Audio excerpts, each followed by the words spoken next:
he comes here kind of lost and really looking for help, looking for guidance and support. But he's hungry. You know, he's hungry, he wants it, but you know, the biggest challenge is even though he's hungry, he doesn't know how to feed himself.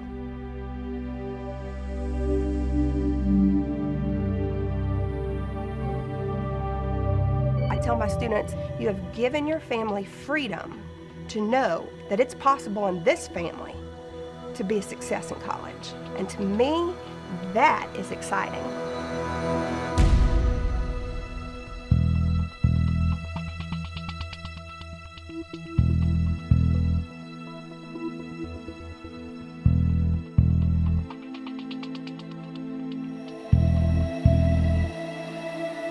The thing that most of the students I deal with have to overcome in order to get to school day one, it's almost like I would say walking through a mountainous terrain, if you will, because you're scared, you know, and it's always interesting to see grown men that look so together and they're frightened. And I would say anything new is frightening in itself. Any change is frightening in itself. But there's also a lot of students that are in the 40 to 50-year-old who are needing to be retrained for a new career, new occupation. A lot of them spent their time working as a laborer. A lot of them spent their time raising their family, and now they're going to school to try to better their life and be able to get a better career. So in the same classroom, we may have somebody that's 18, fresh out of high school, and somebody that's 55 years old.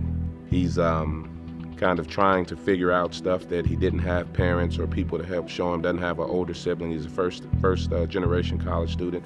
Didn't have people to kind of help him navigate. Doesn't understand what prerequisites are. A lot of our students, especially the generational low income, when they come into the program, it's really difficult sometimes to get them motivated and keep them motivated because they haven't experienced a lot of times what typical middle class people do. They haven't maintained a job for a period of years. They haven't owned a home, and a lot of them don't have transportation or bank accounts, things that a lot of us take for granted. What if I don't do it? What if I can't do it? So the embarrassment factor is huge, and then students will come on campus and we have to overcome this pride issue because no one wants to say I don't know or I can't. And so some of the hardest words to say is I need help.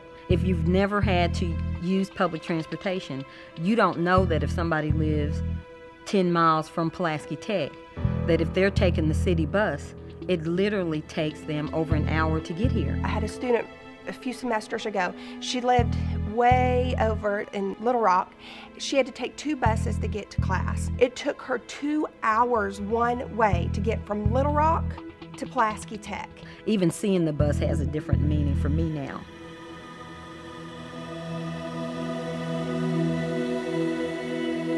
I am them. You know, at 14 and 15 years old, I'm a kid from Dumas, Arkansas.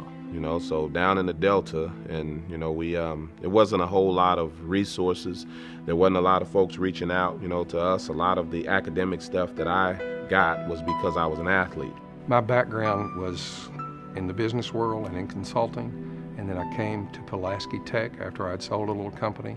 I was working at the Department of Human Services. And you know, after you work there 8, 9 years and you start thinking you want to advance because you have a long time left to work and all your retirement's always based on your earnings. So I went back to school at night and worked to get my master's. And by then, you know, I was like, I understand exactly how these students feel. I'm divorced, so I had gone back to school with children at home, had to do it at night, kind of the hard way. But I immediately saw the benefit of it. I've been fortunate to have people to pop up and step up and mentor and push me along the way that have kind of gotten me here. So yeah, I was them at 14, 15 years old, and that's probably why I gravitate to that type of work, because I'm always trying to reach the kid inside of me that needed to be reached. We're teaching them to do what we do, what everybody else does. It's not rocket science. It's get something to do better and just stick and stay with it, even though it's, you know, it's not going to be easy, but if you stick with it and just do what it takes for you to succeed, you can do it. If you want to be successful, you got to break things down into pieces, and you got to be successful in the pieces before you can be successful in the whole. Students need the same thing. We need to understand that they have not had the opportunity in a lot of cases for their family to sit down and teach them how to budget, teach them how to plan. One of the most important things that we can teach them to do is to learn how to turn a dream into a goal and a goal into a reality. When I was in college, I was diagnosed with a brain tumor at the age of 19. And so kind of like I was going to college and wasn't taking it too serious like so many people do. And then it kind of hit you, you know what, you don't have for forever. I haven't been through what our students have to go through because they go through a heck of a lot. But I think we all bring a story to the table and we all have hardships. And so I think sometimes when I'm coming to the classroom, I may not know their struggle, but I know what it's like to have a struggle. And I think having that common ground with our students, you can understand, hey, it's not easy every day getting up. There's obstacles you're gonna have, but you can do it. A lot of time people will come here and they'll say they want to be a crime scene investigator, and we show them, well, no, this is what a crime scene investigator does.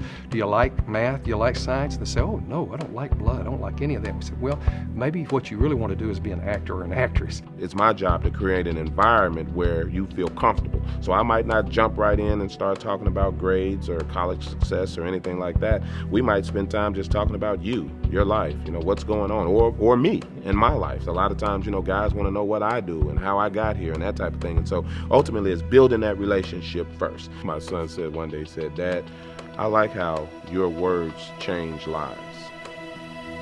What else could you do that would be this much fun? What else could you do where you could see this much of a challenge? What else could you do that you could make this much of a difference? If you want to make a difference in the student, if you want to make a difference in the children of our students and their grandchildren, if you want to make a difference in this whole community, PTC is the place to be. The best part of the workday is when they're having problems and they come by to ask, because they're getting it and they're thinking. If they come by to ask, they're thinking, and I know I've got them.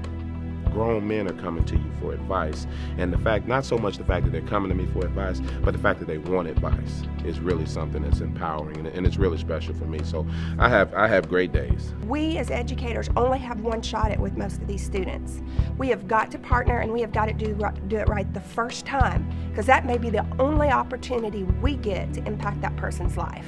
But the old adage that says that you should teach somebody to fish is true here. We're teaching people to fish.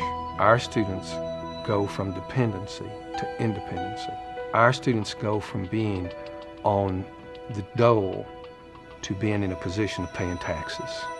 If you can get people to learn how to manage their time, and somebody with 3 kids to learn how to plan A, B, and C, you know, for childcare or if an emergency comes up or for transportation, so that they can go to work and the first weekend you don't miss a day of work.